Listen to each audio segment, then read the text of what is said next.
soit Z égale à racine de 3 moins I sur 1 plus I. Question. Donner la forme trigonométrique du nombre complet Z. Voilà. Donc, on demande la forme trigonométrique du nombre complet Z définie comme suite. Voilà. Pour ce faire, nous allons d'abord passer à la forme polaire du nombre complet Z. Là, ça va nous faciliter la tâche pour trouver le module de Z et l'argument de Z.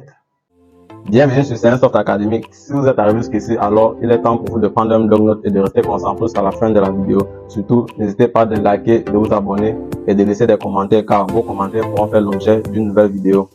Merci et à tout de suite.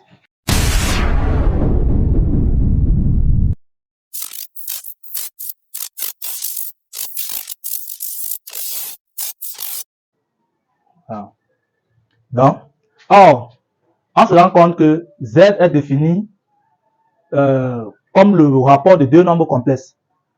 On a racine de 3 moins I qui est un nombre complexe. On a 1 plus I qui est aussi un nombre complexe. Voilà. Et on va supposer Z. Donc, supposons Z égale à Z1 sur Z2 avec Z1 égale à racine de 3 moins I et Z2 égale à 1 plus I. Alors, pour trouver la forme polaire du nombre complet Z, cherchons la forme polaire de sous-nombre complet Z1 et Z2. Voilà. Donc, et pour la forme polaire d'un nombre complexe, on a besoin du module et de l'argument. Donc, il suffit de chercher le module de Z1 et l'argument de Z1. Le module de Z2 et l'argument de Z2. Voilà. Forme polaire de Z1. De Z1. Voilà. Comme on a dit, pour trouver le module, la forme polaire de Z1, on a besoin du module et de l'argument. Voilà. Alors, module de Z1. Module de Z1 égale à racine de 3 au carré plus le moins 1 au carré. Une dans racine de 3 au carré, 3, plus le moins 1 au carré, 1, 3 plus 1, 4, racine de 4, 2. Voilà. Argument de Z1. Argument de Z1 égale à tangente moins 1 de B sur A. Voilà, tangente moins 1 de B sur A. Voilà. Avec l'argument de Z1, il y a d'autre que la tangente moins 1 de B. B c'est moins 1. Donc moins 1 sur racine de 3. Voilà. Qui est égal à tangente moins 1 de moins racine de 3 sur 3. Voilà. À l'aide de la calculatrice, on trouve argument de Z1 égale argument de Z1 à l'aide de la calculatrice égale à moins pi sur 6. Voilà. D'où Z1 égale module de Z1 c'est module de Z1 2 argument moins pi sur 6. Voilà, voilà la forme polaire de Z1. Voilà la forme polaire de Z1. Voilà. Forme polaire de Z2.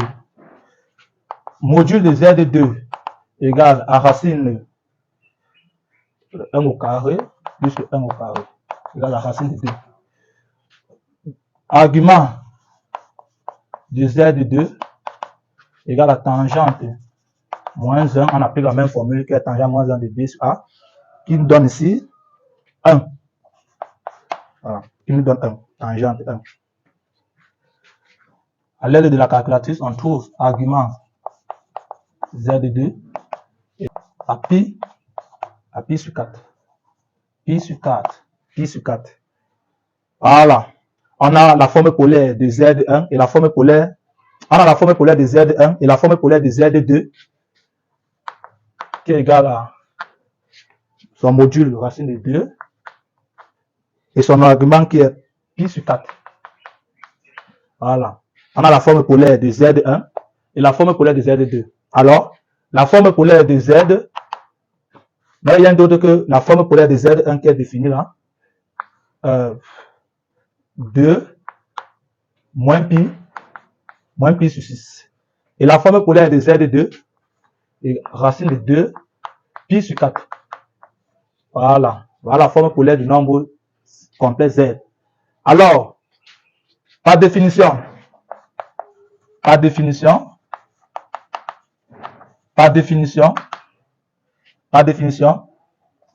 si Z égale à module de Z1, θ1, sur module de Z2, θ2, alors la forme polaire de Z n'est rien d'autre que module de Z1 sur module de Z2, point virgule, θ1 moins θ2. Voilà, ça c'est une propriété vraiment essentielle. Par définition, si Z2 est défini comme suit, alors la forme polaire de Z2 se définit de la façon suivante. Voilà. Donc c'est une propriété vraiment importante. En appliquant la propriété à l'exercice, on trouve la forme polaire de Z égale à... On a le rapport des modules. Donc le module de Z1 sur Z2. Voilà ça. Ça va faire 2 sur racine de 2. La différence des arguments, θ1 moins θ2. On trouve moins pi sur 6 moins de la formule θ2 pi sur 4. Voilà. Z égale à... Ici, après calcul, on va trouver racine de 2. Moins, voilà. Ça fait moins pi fois 4, ça fait moins 4 pi, moins 4 pi, moins 6 pi sur 24. Donc Z n'a rien d'autre que racine de 2, moins 10 pi sur 24 donne moins 5 pi sur 12. Voilà. Là, on a vu qu'en utilisant la forme polaire du nombre complet Z, on a facilement son module et facilement son argument. Alors, pour donner la forme trigonométrique du nombre complet Z, ayant déjà le module et son argument, on applique juste la règle de la forme trigonométrique d'un nombre complexe. Forme trigonométrique d'un nombre complexe définie sous la forme Z égale à A plus ID. Là, il y a d'autre que Z égale à module de Z, facteur cosinus de θ, plus I sinus θ. Voilà. On va écrire mieux à côté. Donc, la forme trigonométrique du nombre complet Z n'est rien d'autre que Z égale à racine de 2, cosinus, facteur cosinus moins 5 pi sur 12, plus I sinus moins 5 pi sur 12. Voilà. C'est la forme trigonométrique du nombre complexe Z, tout simplement.